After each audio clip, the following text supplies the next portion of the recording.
போன வீடியோலயே கடைசில போட்ட தம்ப்நெயில்ல தான் இந்த வீடியோ ஆரம்பிக்குது. நீங்க போன வீடியோ பார்க்கலன்னா மறக்காம அதையும் செக் பண்ணிட்டு வந்துருங்க.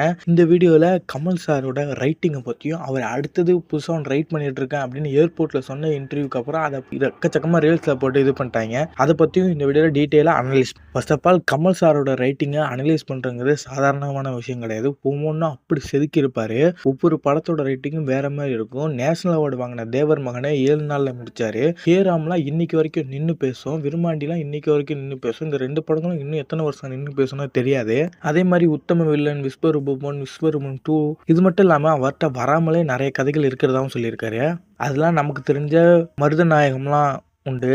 ஹேராம்லாம் இன்னைக்கு வரைக்கும் ஃபிலிம ஸ்டடி பண்றவங்களுக்கு பல பேருக்கு ஸ்டடி மெட்டீரியலா இருக்கு. விருமாண்டிலாம் அப்ப ரிலீஸ் ஆன டைம்ல அந்த மாரி ஒரு ரோசமான் எஃபெக்ட்ட நம்ம பீப்பிள்ஸோட கனெக்ட் பண்ணி எடுத்துட்டு போறது ரொம்ப ரொம்ப கஷ்டமான விஷயம். அண்ட் அதையும் பண்ணியிருப்பாரு. அண்ட் அது அப்போ பண்ணது இல்லாம இப்போ வரைக்கும் பார்த்தாலும் நம்மளே கனெக்ட் பண்ண வச்சு, உள்ள நடக்கிறதுல நம்மளும் உள்ள இருக்கிற மாரியும், விருமாண்டி இத பண்றான், இத பண்ணல, கொத்தாள தேவன நம்மளே இறங்கி வெட்டிறலாம் அப்படிலாம் தோணும். ஸோ இன்னைக்கு வரைக்கும் நின்னு பேசி நம்மளோட கனெக்ட் ஆகக்கூட ஒரு ரைட்டிங்கா இருக்கும். அதே மாரி தான் ஹேராமும் இன்னும் எத்தன வருஷம் வேணாலும் அந்த படம் நின்னு பேசும். அந்த அளவுக்கு காம்ப்ளெக்ஸாவும், அந்த அளவுக்கு ரியலாவும் பல லேயர்ஸோட வச்சிருப்பாரு. இன்னைக்கு வரைக்கும் அது உண்மையா இருக்கலாம் அப்படின்னு நம்புற அளவுக்கு அதோட ஸ்க்ரீன் பிளேவும், ஸ்கிரிப்டும் இருக்கும். நான் முன்னாடியே சொன்ன மாரி தேவர் மகன பேசவே வேணாம்.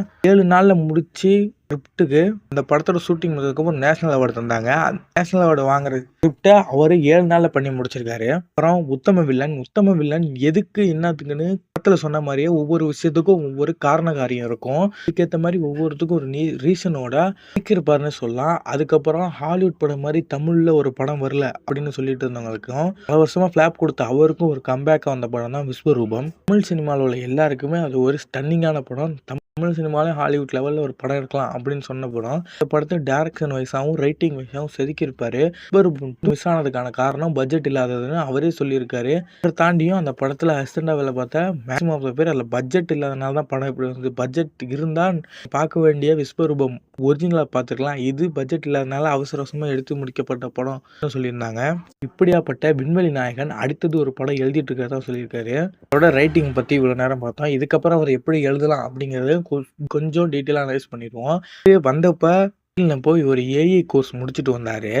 அதுக்கப்புறம் தான் ஏர்போர்ட்ல இந்த கொஸ்டினை கேட்டாங்க. ஸோ அந்த ஏஐ டெக்னாலஜி சம்மந்தப்பட்ட ஒரு இதா இருக்கலாம் அப்படின்னு சொல்லியிருக்காங்க. இல்ல சார்ட்டே பல ஸ்கிரிப்ட் இருக்கிறதாவும் அதுல ஏதாவது ஒண்ணு இவர் டெவலப் பண்ணி வாய்ப்பு இருக்கு அப்படின்னு சொல்றாங்க. சாரோட ரைட்டிங்கிறது பல பேர் அதாவது வருஷமா முன்னாடி படம் பண்ண லெஜண்ட்ஸே இப்போ படம் கொடுக்க சொதப்புறாங்க. தெரிஞ்சு தமிழ் சினிமால அதிக வருஷம் சக்சஸ்ஃபுல்லா இருக்கிறது ஒண்ணு மணிரத்னம், இன்னொன்னு சுந்தர் சி. அதுக்கப்புறம் சக்சஸ்ஃபுல்லா இருக்கிறது வந்து சார்னே சொல்லலாம். அது மாஸ்டர் பீஸை கொடுத்துட்டு இருக்க ஒரு டைரக்டர்.